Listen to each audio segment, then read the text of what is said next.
Captain Lee Jun stood at the wide window of Earth Defense Station, watching the stars that had become home to hundreds of alien ships. For 200 years, Earth had stayed out of the Great War that burned across the galaxy. While other worlds fought and died, Earth remained neutral. They welcomed all species, traded with everyone, and fought with no one. It was a good life, but Lee Jun knew it could not last forever. Dr. Park Hana walked into the command center, her tablet showing the daily reports from alien traders and diplomats. She was the best at understanding alien minds, which made her valuable to Earth's government. The war between the hegemony and the Commonwealth had been going on for 50 years now. Both sides wanted Earth to join them, but Earth always said no. They had their own defenses and their own way of life. Commander Kim Tae was busy at his station, watching the screens that showed every ship coming and going from Earth's space. Traffic was heavy today. 3 Commonwealth ships had arrived to pick up medical supplies. 2 hegemony vessels waited at the outer ring to trade rare metals. Everything was normal until the alarms started ringing. Kim Tae's voice cut through the noise. "Captain, we have unknown ships approaching from Sector 7. They are not responding to our calls." His hands moved quickly over his controls, trying to get more information. "Sir, there are a lot of them. Maybe 300 ships all moving together." Lee Jun moved to Kim Tae's station and looked at the screen. The approaching fleet was massive, bigger than anything he had seen in his 20 years of service. "Are they hegemony or Commonwealth?" he asked. "Neither," Kim Tae replied, his voice worried. "Their ship designs are completely unknown. I have never seen anything like them." Dr. Park Hana joined them at the screen. She studied the strange ships with interest. Their hulls were smooth and curved, like they had been grown instead of built. No sharp edges, no visible weapons, but something about them felt dangerous. "They look scared," she said finally. "Look how they fly. They stay close together, like they are running from something." Ambassador Choi Yuna entered the command center at that moment. She was Earth's chief diplomat, the one who kept the peace between all the different alien species that visited Earth. "What is the situation?" she asked. Lee Jun pointed to the screen. "Unknown fleet, 300 ships, not responding to our calls. They will reach our outer defense line in 6 hours." Choi Yuna frowned. In her 10 years as ambassador, she had dealt with every major species in the galaxy. These ships belonged to none of them. "Have you tried all the standard communication frequencies?" "Yes, and 50 more," Kim Tae answered. "They are not talking." The hours passed slowly. The alien fleet kept coming, and everyone on Earth Defense Station was nervous. Finally, when the ships were only 1 hour away, they sent a message. The voice that came through the speakers was unlike anything they had heard before. It sounded like wind blowing through metal pipes. "People of Earth," the voice said in broken but understandable language. "We are the Vectari. Our home is gone. Our people are dying. We ask for safety in your space." Dr. Park Hana immediately began working on her translator programs. "Vectari," she repeated. "I have never heard of them. They are not in any of our databases," the voice continued. "We bring news of great danger. Something comes that destroys stars. It destroyed our sun. It destroyed 12 others. It comes this way." Lee Jun felt a chill run down his back. Something that destroys stars? He had heard stories of terrible weapons in the war, but nothing like this. Commander Kim Tae was already running scans on the refugee fleet. "Captain, these ships are damaged. Some of them are barely holding together. They have been traveling for a long time." Ambassador Choi Yuna stepped forward to the communication panel. "Vectari Fleet, this is Ambassador Choi Yuna of Earth. Can you tell us more about this danger you speak of?" The wind-like voice replied quickly. "They call themselves the Nethys. They eat the light of stars. They grow stronger with each star they consume. They see all life as enemies. We barely escaped when they came to our world." Dr. Park Hana looked up from her work. "If they are telling the truth, this could change everything. A force that destroys entire star systems would threaten everyone in the galaxy." Lee Jun nodded, grimly. "Including Earth." He opened a secure channel to Earth's government. "Priority message to the Global Council. Unknown refugee fleet with reports of galaxy-level threat. Requesting immediate instructions." The reply came back within minutes. Earth's president wanted a full briefing in 2 hours. The Global Council would meet in emergency session. Until then, the Vektari fleet would be allowed to enter Earth's outer system, but no closer to the planet. As the strange curved ships moved into Earth's space, Dr. Park Hana worked to learn more about them. The Vektari appeared to be silicon-based, life forms, completely different from any species Earth had met before. Their ships used unknown technology that seemed to bend space around them. "They are definitely refugees," she reported to Lee Jun. "I count about 2 million individuals across the fleet. Men, women, children. They brought their entire surviving population." Ambassador Choi Yuna was already thinking about the political problems this would create. "If we give them sanctuary, both the hegemony and Commonwealth will see it as taking sides. Our neutrality will be broken." "And if we turn them away?" Lee Jun asked. "They will probably die," Dr. Park Hana said quietly. "From what I can see, their ships are almost out of power. They cannot travel much further." The emergency briefing with Earth's government was tense. President Kim spoke from the Global Council chambers with representatives from every Earth nation listening. "Captain Lee, what is your assessment of this threat they describe?" Lee Jun chose his words carefully. "If the Vektari are telling the truth, we face something that makes the current galactic war look small. A force that can destroy star systems would eventually reach Earth, no matter how neutral we try to stay." The president was quiet for a moment. "And if we help these refugees?" Ambassador Choi Yuna answered. "Both major powers will demand we choose a side in their war. Our 2 centuries of neutrality will end. But if this star-destroying force is real," Dr. Park Hana added, "the current war might not matter anymore. Everyone will need to work together, or everyone will die." The debate continued for hours. Some council members wanted to turn the refugees away to protect Earth's neutrality. Others argued that Earth had a moral duty to help. Still others worried that this was some kind of trick by one of the warring factions. While Earth's leaders argued, something happened that ended the debate. Commander Kim Tae's alarms started screaming again. "Captain! New contacts approaching fast! They are firing on the Vektari fleet!" Lee Jun ran to the scanner station. On the screen, he could see new ships appearing as if from nowhere. They were dark angular things that seemed to absorb light rather than reflect it. They moved in perfect formation, targeting the Vektari ships with weapons that made space itself seem to tear apart. "The Vektari are trying to fight back," Kim Tae reported, "but their weapons have no effect. The attacking ships seem to phase in and out of normal space." Dr. Park Hana watched in horror as several Vektari ships simply vanished, leaving nothing behind. "This must be them. This must be the Nethys." Ambassador Choi Yuna was already on the emergency channel to the Global Council. "Mr. President, the decision has been made for us. The Star Destroyers are here." On the screen, more Vektari. Ships died as the dark vessels continued their attack. The remaining refugee ships were sending desperate calls for help. Lee Jun looked at his officers and saw the same thing in their eyes that he felt in his heart. 200 years of neutrality were about to end. "This is Captain Lee Jun to all Earth defense vessels," he announced. "Prepare for combat operations. We are going to protect those refugees." The age of Earth's neutrality was over. Lieutenant Bae Sora was in her fighter when the first Earth defense ships moved to help the Vektari refugees. She had trained for this moment her whole career, but nothing had prepared her for what she saw through her cockpit window. The attacking ships looked wrong, like they existed only halfway in normal space.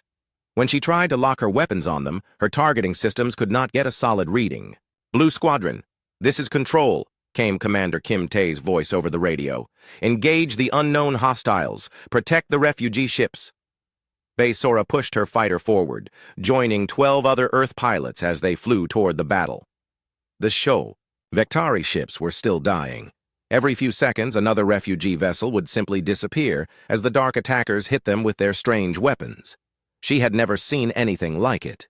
Dr. Yoon Minho was watching the battle from his laboratory, deep inside Earth Defense Station. As the lead scientist studying alien technology, he was trying to understand how the enemy ships worked. Their hulls seemed to exist in multiple dimensions at once, he told Captain Lee Jun over the communication link. That is why our weapons cannot hit them properly. The first Earth fighters reached the battle zone. Bay Sora fired her missiles at the nearest dark ship, but they passed right through it as if it was not there. Control, weapons have no effect, she reported. The enemy ships are like ghosts. Captain Lee Jun watched from the command center as his fighters flew uselessly around the enemy vessels. Earth's weapons were good, but they were made to fight. Normal ships. These Nethys vessels were something completely different. All ships fall back, he ordered. We need a new plan. Engineer Lim Doyun was already working on that new plan. He controlled Earth's planetary defense grid, the powerful weapons and shields that protected the planet itself. Captain, I might be able to modify our defense grid to hit targets that phase between dimensions, he said, but I need time. Time was something they did not have much of.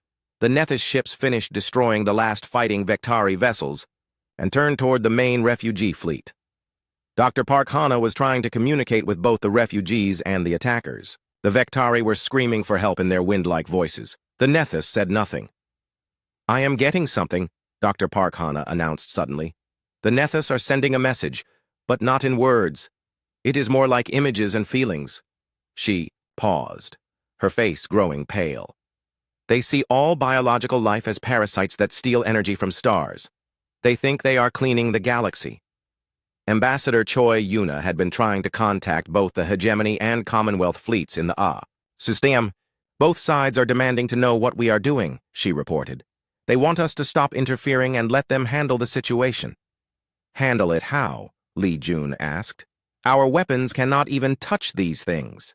The answer came when 3 Commonwealth battlecruisers moved to attack the Nethys ships. The alien vessels turned some of their attention to these new targets. Bay Sora watched from her fighter as the Commonwealth ships fired everything they had at the dark attackers. Plasma cannons, missiles, energy beams, all passed harmlessly through the Nethys vessels. Then the attackers fired back. Dear God, Bay Sora whispered as she watched one of the Commonwealth ships simply cease to exist. It did not explode or break apart. It was there one moment and gone the next, leaving only empty space behind. Dr. Yoon Min-ho was studying the sensor readings from the destroyed ship. They are not just destroying matter, he said in amazement. They are actually consuming the energy that holds atoms together. That is how they grow stronger. 2 Hegemony destroyers joined the fight next, but the result was the same.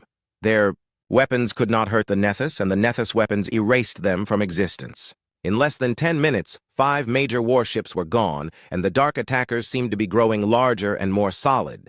Captain Lee Jun realized that conventional warfare was useless against this enemy. Dr. Park, can you reach the Vectari? Survivors? We need to know everything they learned about fighting these things. The remaining Vectari ships had gathered in a tight group, trying to protect each other. Dr. Park Hana managed to establish communication with their leader, who called himself Wind Through Canyons. Your weapons cannot hurt them in normal space, the alien leader explained. But when they phase between dimensions to attack, they become solid for a few seconds. That is when they can be hurt. Engineer Lim Doyun was already working on this information. I can program our defense grid to fire the moment they become solid, he said, but someone needs to make them attack the grid instead of the ships. Bay Sora volunteered immediately. My fighter is fast enough to get their attention and lead them to the defense grid, she said. If I can make them chase me? It was dangerous, but it was their only chance. Captain Lee Jun approved the plan, and Bay Sora flew her fighter directly at the nearest Nethys ship. She fired her weapons at it, knowing they would pass through harmlessly, but hoping to anger it enough to follow her. The dark ship turned toward her fighter and began to phase into normal space to attack. Now! Lim Doyun shouted, and Earth's defense grid fired. The massive energy beam hit the Nethys ship just as it became solid, and for the first time in the battle, one of the dark attackers was damaged. The victory was small, but important. The Nethys ship was hurt, but not destroyed, and it quickly phased back out of normal space to escape. But Earth had proven that the enemy could be fought. Dr. Yoon Min-ho was already analyzing the data from the successful hit. The energy pattern, when they phase into normal space, is predictable, he said excitedly. If we can build weapons that automatically fire at the right moment, we might be able to fight them. The battle was not over, though. More Nethys ships were arriving, and these were larger than the first group. Worse, they were ignoring the remaining ships and flying directly toward Earth's sun. Ambassador Choi Yuna received urgent messages from both galactic powers demanding that Earth choose a side immediately or face the consequences. They still do not understand, Dr. Park Hana said sadly. This enemy does not care about their war. The Nethys will destroy both sides equally. Captain Lee Jun was forced to make the hardest decision of his career. Earth could no longer stay neutral, but joining either side in the Galactic War would not help against this new threat. Instead, he sent a message to both the Hegemony and Commonwealth fleets. This is Captain Lee Jun of Earth Defense. The enemy we face threatens all biological life in the galaxy. We propose a temporary ceasefire between all forces to deal with this common threat.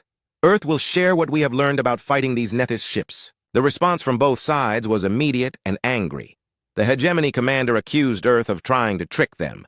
The Commonwealth admiral said Earth was just trying to avoid choosing sides. Neither fleet was willing to work together. That was when the Nethys reached Earth's sun. Dr. Yoon Minho's instruments went crazy as the dark ships began to do something to the star that gave Earth life. They are draining energy from the sun, he reported in horror. If they continue, our star will begin to die. On Earth's surface, the effects were immediate. Temperature sensors around the planet showed the first drops in solar radiation. Weather patterns began to change as the planet's energy balance shifted. Engineer Lim Doyen calculated that if the energy drain continued, Earth would become uninhabitable within months. Lieutenant Bae Sora was still flying her fighter near the battle zone when she saw something that made her blood freeze. One of the largest Nethys ships was moving away from the sun, and it was noticeably bigger than when it had arrived. "Control," she reported. "The enemy ships are growing. They are actually getting larger as they feed on our sun." Wind through canyons confirmed their worst fears. "This is how they destroyed our world," the Vectari leader said through the translator. "First, they consume the star's energy to grow stronger. Then they use that power to crack the star itself and feed on its core. 12 worlds have died this way." Dr. Park Hana realized that Earth faced a choice that would change everything. They could continue trying to stay neutral and watch their sun die, or they could abandon 2 centuries of neutrality and try to unite the galaxy against this threat. "Captain," she said quietly, "we cannot fight this enemy alone. No one can." "Captain." Lee Jun looked around the command center at his officers. Commander Kim Tae was coordinating the evacuation of civilians from areas affected by the climate changes. Engineer Lim Do-yoon was working desperately to modify more weapons to fight the Nethys. Dr. Yoon Minho was studying the energy drain from the sun. Ambassador Choi Yuna was trying to convince anyone who would listen that the Galactic War no longer mattered. Outside the station's windows, the stars looked the same as always, but Lee Jun knew that everything had changed. Earth's age of neutrality was ending, not because they chose to join a war, but because a war had come to them that threatened all life in the galaxy. The Nethys ships continued to feed on Earth's sun, growing larger and stronger with each passing hour. Soon they would be ready to destroy the star completely, just as they had done to 12 other worlds. Unless Earth could find a way to unite the galaxy against this common enemy, everything would end in darkness. Admiral Song Hyun had been retired for 5 years when the emergency call reached her home in the Korean mountains. She was Earth's most experienced military commander, the one who had kept the peace during the darkest days of the Galactic War. Now Captain Lee Jun needed her back as Earth faced something worse than any war. "The situation is beyond anything we trained for," Lee Jun explained as Song Hyun arrived at Earth Defense Station. "Our sun is dying. Both galactic powers refuse to work together, and we have an enemy that grows stronger every hour." Song Hyun studied the tactical displays, showing the Nethys ships feeding on Earth's star. In her 40 years of military service, she had never seen anything like it. "Have you tried direct communication with these Nethys?" she asked. Dr. Park Hana answered from her research station. "I have been working on it for days. Their minds are completely alien. They do not see biological life as intelligent. To them, we are just bacteria that infects clean stars." The attempt at communication had failed completely. When Dr. Park Hana finally managed to establish contact with a Nethys entity, the conversation lasted only minutes. The alien intelligence could not understand why the humans were trying to talk to it. In the Nethys mind, biological life was simply waste material that needed to be removed so that stars could burn cleanly. They see the entire galaxy as sick, Dr. Park Hana reported to the command team. Every planet with life on it is like a disease to them. They think they are healing the universe by destroying all biological matter. Scientist Jin Mirai had been working around the clock to find some weakness in Nethys technology. She was Earth's specialist in energy weapons, and she thought she had found something important. The energy they steal from stars has to go somewhere, she explained to Admiral Song Hyun. I think they store it in their ship's cores. If we could overload those cores, the ships would explode, Song Hyun finished. But how do we get close enough to attack their cores when our weapons pass right through them? Engineer Lim Doyen had been working on the same problem. I have modified our defense grid to detect when they phase into normal space, he said. But we need ships that can get close to them during those brief moments when they are solid. Captain Oh Seung-jin commanded Earth's fastest attack ship, the one designed to catch smugglers and pirates. My ship might be fast enough, he offered. If we can predict when they will phase into normal space, I can be there when they become solid. The plan was dangerous and had little chance of success, but Earth was running out of time. The sun's energy output had dropped by 5%, and the planet's weather was becoming chaotic. Storms raged across continents as the climate systems failed. If the energy drain continued, Earth would freeze within months. Admiral Song Hyun approved the mission.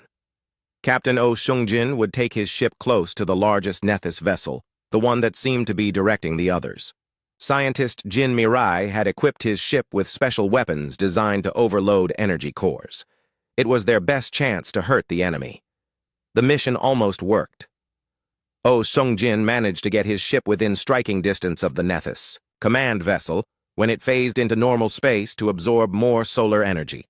His weapons hit the alien ship's core directly, and for a moment it looked like the plan would succeed. The Nethys ship flickered and seemed to lose power, but the victory lasted only seconds. The wounded Nethys vessel called for help, and 3 other ships moved to protect it. They surrounded Oh Seung-jin's ship and attacked together. Captain Oh Seung-jin and his crew disappeared along with their ship, consumed by the Nethys weapons. That unmade matter itself. Admiral Song Hyun watched the failure with growing anger. Earth was fighting for its survival, but the galaxy's major powers were still more interested in their own war than the threat that could destroy them all. She made a decision that would change everything. Open channels to both the hegemony and Commonwealth command ships, she ordered. I am going to make them an offer they cannot refuse. The response was immediate. Both fleet commanders agreed to speak with her, probably thinking that Earth was finally ready to surrender and choose a side. Admiral Song Hyun let them think that for exactly as long as it took to set up the communication link. Commanders, she began, Earth is prepared to end its neutrality, but we will not be joining either of your sides. The hegemony commander, a proud alien with scales and sharp teeth, hissed his displeasure. You will join us or be destroyed as enemies of order. The Commonwealth Admiral, a being that looked like a floating jellyfish made of light, pulsed with angry colors. Your neutrality has already made you enemies of freedom. Choose wisely. Admiral Song Hyun smiled coldly. I choose neither.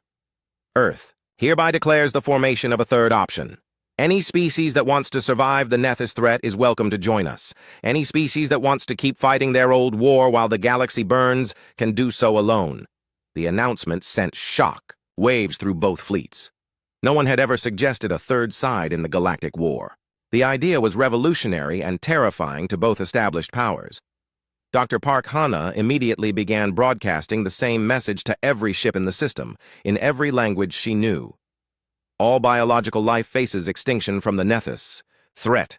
Earth offers alliance to any who will fight this common enemy. The old war no longer matters. The first to respond were the Vectari refugees.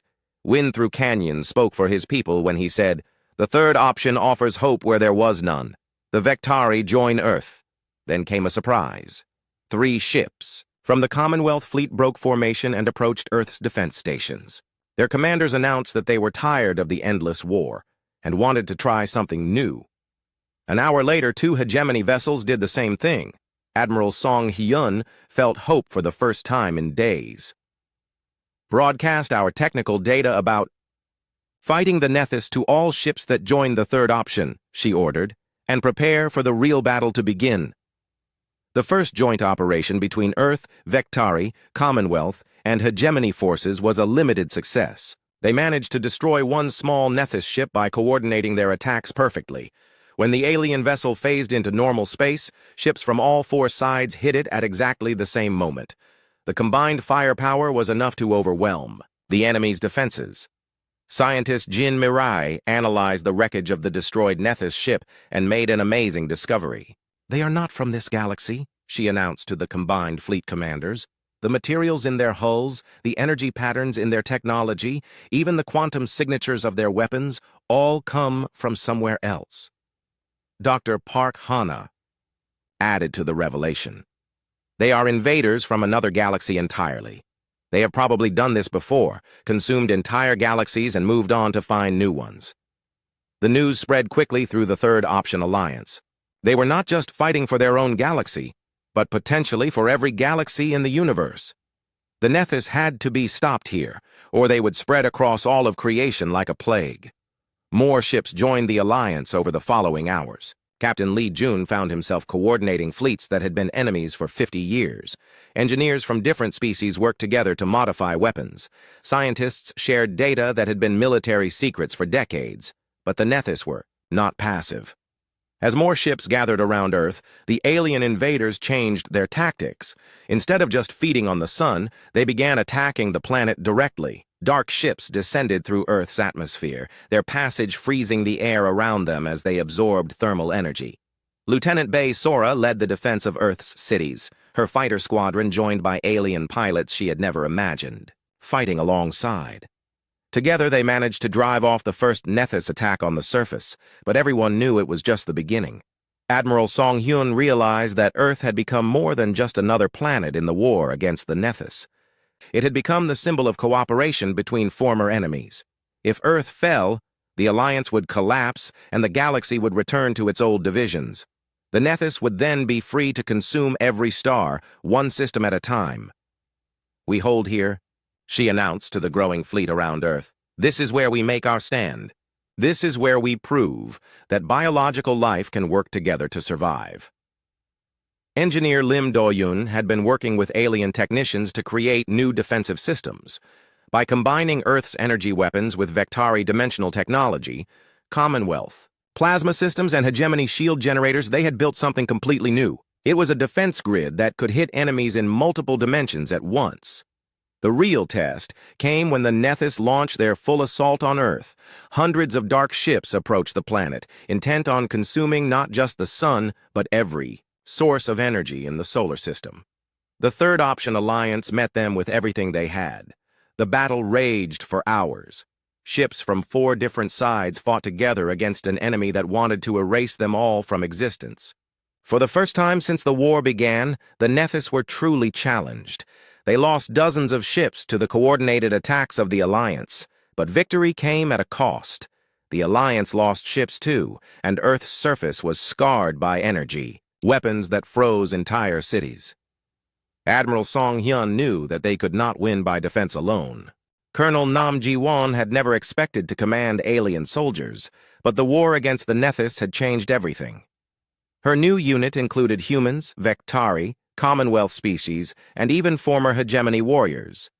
They called themselves the First Integration Unit, and they were about to attempt something that had never been tried before. "Remember," she told her mixed team as they prepared for their mission, "we are not fighting for Earth or any single world. We are fighting for the right of biological life to exist in this galaxy."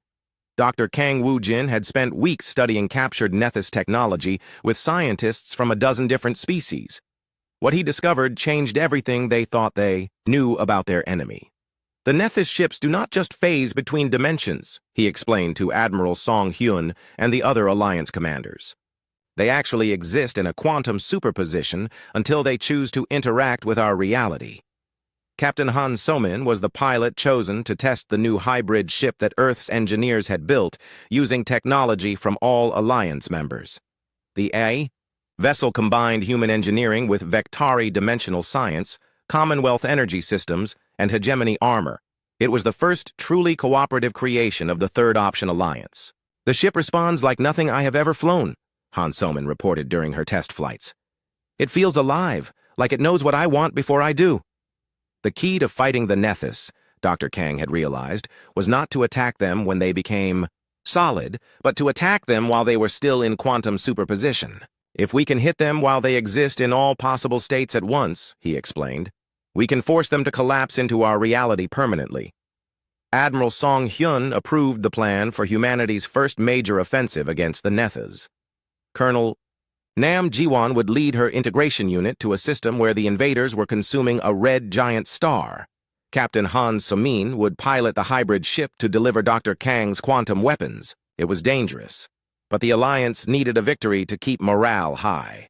The mission almost failed before it began. When the Alliance fleet arrived at the target system, they found something horrible. The Nethys had not just consumed the star's energy. They had somehow caused it to collapse into a black hole, creating a massive gravity well that trapped anything that came too close. "They are using the gravity of collapsed stars as weapons," Dr. Kang observed with growing alarm.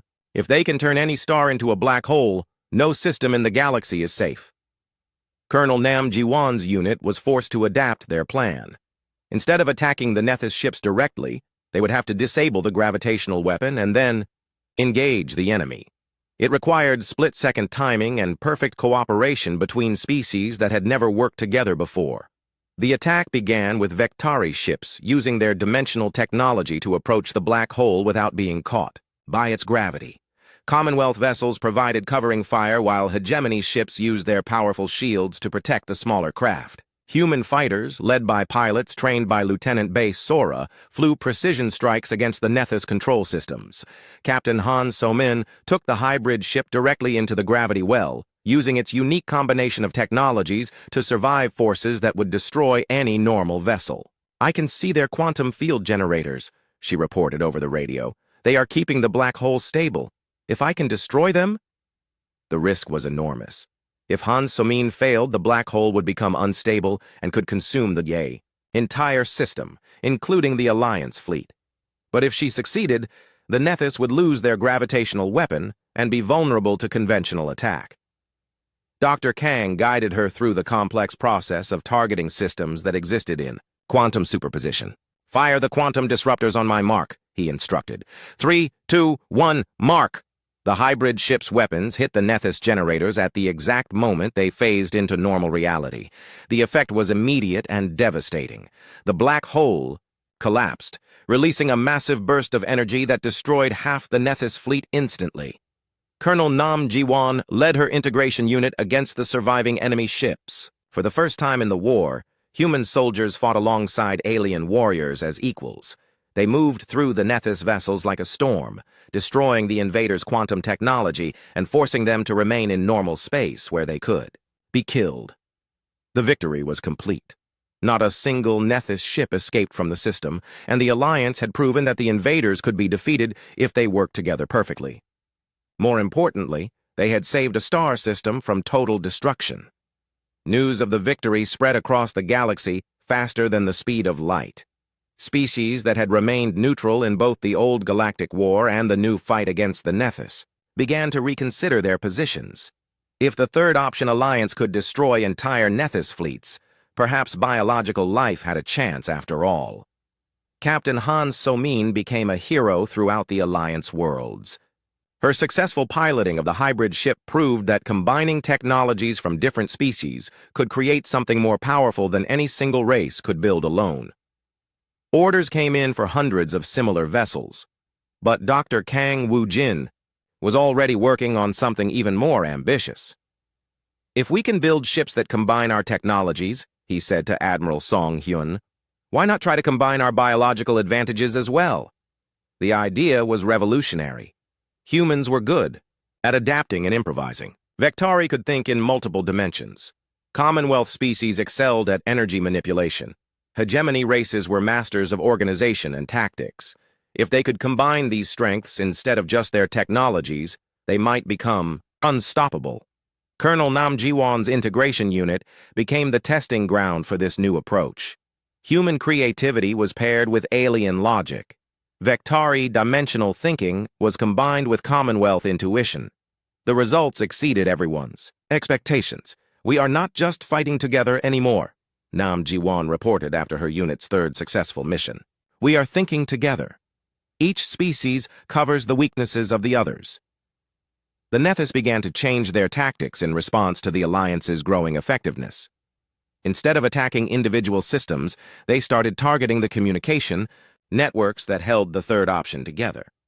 If they could isolate the Alliance members from each other, the cooperation would break down. Admiral Song Hyun had anticipated this move. She had been working with engineers from all Alliance species to create a new type of communication system that could not be disrupted by Nethys technology. "They can block normal radio waves," she explained, "but they cannot stop quantum entanglement." The quantum communication network became operational just as the Nethys launched their most serious attack yet. A massive fleet of invader ships approached the core systems of all three original galactic powers simultaneously. It was clear that the Nethys had learned from their defeats and were now trying to destroy the Alliance by overwhelming it with numbers. The response was immediate and coordinated. Thanks to the quantum network, ships from across the galaxy could communicate instantly and act as one unified force. Human commanders worked with alien captains they had never met to coordinate attacks across multiple star systems. Captain Han So-min found herself leading a mixed squadron of hybrid ships against the largest Nethys fleet ever assembled. The enemy had learned to counter many of their previous tactics, but the Alliance had learned too. New weapons, new strategies, and new forms of cooperation kept the invaders off balance. The battle that followed was the largest space engagement in galactic history. Thousands of ships from dozens of species fought against hundreds of Nethys vessels across a dozen star systems. The outcome would determine whether biological life had a future in the galaxy. Lieutenant Bae Sora, now promoted to squadron commander, led her fighters in the final assault on the Nethys command ship. "This is for every world they destroyed," she said over the radio as her mixed squadron of human and alien pilots dove toward their target. The Nethys command ship was larger than anything they had faced before, but it fell to the combined assault of the Third Option Alliance. As it died, the remaining invader ships began to retreat for the first time since the war began. Dr. Kang Woo-jin studied the retreating enemy and made a discovery that changed everything. "They are not just retreating," he announced. "They are regrouping at the galactic rim. I think they are preparing for one final assault." Admiral Song Hyun knew that the next battle would be the most important in galactic history.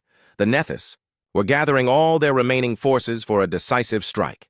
If the Alliance could defeat them, the invaders would be driven from the galaxy forever. If they failed, everything would end in darkness. Looking around the command center at her mixed staff of humans and aliens working together with perfect efficiency, Song Hyun felt something she had not experienced in months. Hope. The galaxy had found its weapon against the Nethys, and that weapon was cooperation itself. The Third Option Alliance had grown from 5 refugee ships to a galactic confederation of species working together for survival. They had proven that biological life could overcome any threat if it stood united. Now they would face their final test. "Prepare all forces for the last battle," Admiral Song Hyun ordered. "We are going to end this war." President Ryu Jae-hyun stood before the assembled representatives of 300 worlds, species that had once been enemies now working together to rebuild their galaxy. The Great War against the Nethys was over, but the real work of creating a lasting peace was just beginning. Earth had become the center of something that no one had imagined possible, a truly united galaxy. Admiral Park Sun-woo commanded the new Galactic Defense Fleet from his flagship above Earth's moon. The ship itself was a symbol of the new age, built with technology from dozens of species and crewed by volunteers from across the galaxy. "All perimeter stations report clear," he announced to the fleet commanders scattered across the star systems. "The Nethys have been pushed back to the galactic edge. Dr. Shin Yunji had taken on perhaps the most important task of the post-war period, figuring out how to restore the star systems that the Nethys had consumed. Working with scientists from every Alliance member species, she was developing technology that could actually reverse the damage the invaders had done. "We have successfully reignited 3 dead stars," she reported to President Ryu.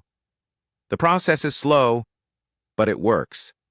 The technology to restore consumed stars was based on the same quantum principles that Dr. Kang Woojin had discovered during the war. By reversing the quantum collapse that the Nethys had caused, they could return energy to dead systems and bring life back to empty space. It was the most ambitious scientific project in galactic history. Captain Han So-min was now training the first generation of pilots who had grown up during the war, young beings from dozens of species who saw cooperation as natural. "They do not think like we did," she observed to Admiral Park Sun-woo. "To them, working with aliens is not strange. It is just how things are supposed to be." The peace treaty that ended the old galactic war was signed on Earth, in the same room, where humanity had first declared neutrality 2 centuries earlier. The hegemony and Commonwealth formally dissolved their separate governments and joined the new Galactic Confederation. President Ryu Jae-hyun signed the treaty as Earth's representative, but also as the first elected leader of the unified galaxy. Colonel Nam Ji-won, now promoted to general, established the Galactic Defense Academy in orbit around Earth. The Academy trained mixed units of soldiers from all member species, teaching them to fight as one unified force. "We must never again allow ourselves to be divided when faced with a common threat," she told each new class of cadets. But the Nethys threat was not completely gone. Long-range sensors detected escaped invader ships fleeing toward other galaxies, carrying with them the knowledge of how to consume stars. Dr. Shin Yunji realized that the war they had won was just the first battle in a much larger conflict. "They will reach other galaxies and begin the same process there," she warned the Galactic Council. "Unless we can warn those galaxies and help them prepare, the Nethys will eventually return with reinforcements from across the universe." Admiral Park Sun-woo was already planning humanity's greatest adventure. The first intergalactic expedition would launch from Earth, carrying representatives from every species in the Confederation. Their mission was to reach the neighboring Andromeda galaxy and warn its inhabitants about the coming threat.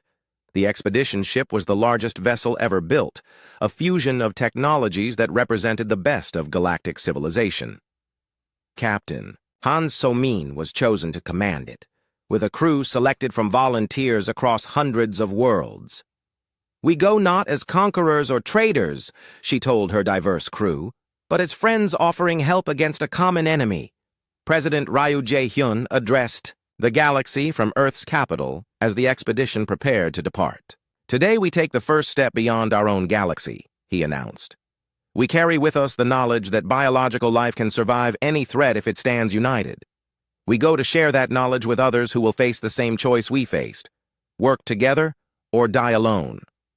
The launch of the intergalactic expedition marked the end of one era and the beginning of another.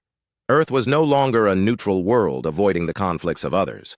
It had become the heart of galactic civilization, the place where former enemies had learned to become friends.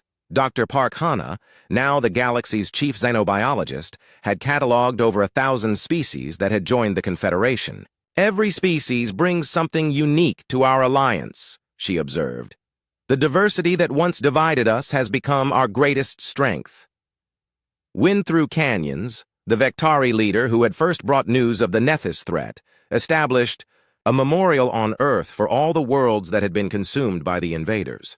"We remember not just the dead," he said at the dedication ceremony, "but also the moment when their sacrifice taught us to value what we have." Lieutenant Bae Sora, now commanding her own squadron of the Galactic Defense Fleet, often patrolled the outer systems where new members were still joining the Confederation. Many species had hidden during the war, waiting to see who would win. Now they emerged to find a galaxy that welcomed them as equals. The economic transformation was as dramatic as the political one. Trade networks that had been disrupted by 50 years of war were rebuilt and expanded. Technologies were shared freely between species that had once guarded their secrets jealously. The galaxy entered an age of prosperity unlike anything in its history. Engineer Lim Doyen, working with colleagues from across the galaxy, completed the construction of a new type of space station that could exist in multiple dimensions simultaneously. These stations served as gateways between distant parts of the galaxy, making communication and travel faster than ever before. But perhaps the most important change was in how the different species saw each other. Children growing up in the post-war galaxy learned about alien cultures in school and played with friends from other worlds. The fear and suspicion that had fueled the old war was replaced by curiosity and friendship. Admiral Song Hyun, now retired again but serving as an advisor to the Galactic Council, often reflected on how quickly everything had changed. 5 years. Ego humans and aliens were killing each other over political differences, she said. Today they are working together to save the universe. It shows what we can accomplish when we put aside our small differences to face the big challenges. The first reports came back from the intergalactic expedition after 2 years of travel. Captain Hans Soman's messages told of successful contact with several civilizations in Andromeda Galaxy. Some were already fighting their own battles against Nethys scout ships. Others were just beginning to detect the approaching threat. The civilizations we have met are eager to learn from our experience, Han Somin reported. They see what we accomplished through cooperation and want to build similar alliances in their own galaxy. President Ryu Jae-hyun announced plans for a second expedition, this one to the Magellanic Clouds, where sensors had detected signs of Nethys activity. The galaxy that had once been too divided to defend itself was now ready to help others across the universe. Dr. Shin Yoonji's Star Restoration project had grown beyond anything originally planned. Entire systems that had been dark for years were coming back to life. Planets that had frozen when their suns died were warming again. Life was returning to places where the Nethys had brought only death. The Vectari, whose homeworld had been the first to fall to the Nethys, were chosen to resettle the first restored system. Wind Through Canyons wept as he saw his people's new sun ignite for the first time. We thought our children would never see a star that belonged to them, he said. Now they will grow up under a sun that was given back to us by our friends. As the 5th anniversary of the war's end approached, the Galactic Confederation had grown to include over 500 species across the entire galaxy. The Nethys had been completely driven out, and new defenses ensured they could never return. In the same way. But the greatest victory was not military or technological. It was the transformation of galactic civilization from a collection of competing groups into a true community. Species that had been enemies for centuries now worked together on projects that benefited everyone. Standing in the observation deck of Earth's orbital capital, President Ryu Jae-hyun watched ships from dozens of worlds coming and going in the space around humanity's homeworld. Each ship carried not just cargo or passengers, but also the hopes and dreams of species that had learned to trust each other. We stayed out of their war for 200 years, he said to Admiral Park Sun-woo, who was visiting Earth between patrols. But when the real threat came, we brought them all together. The Admiral nodded, watching a group of mixed-species children playing in the station's recreation area. And now our children will grow up in a galaxy where cooperation is normal. They will face whatever threats come next, not as separate species, but as one people. The quantum communication network carried messages across the galaxy instantly, linking worlds that had once been isolated from each other. Scientists shared discoveries that advanced knowledge for everyone. Artists created works that combined the traditions of dozens of cultures. The galaxy had become truly unified for the first time in its history. Earth had started the war as a neutral observer, trying to avoid the conflicts of others. It ended as the heart of galactic civilization, the place where former enemies had learned to become family.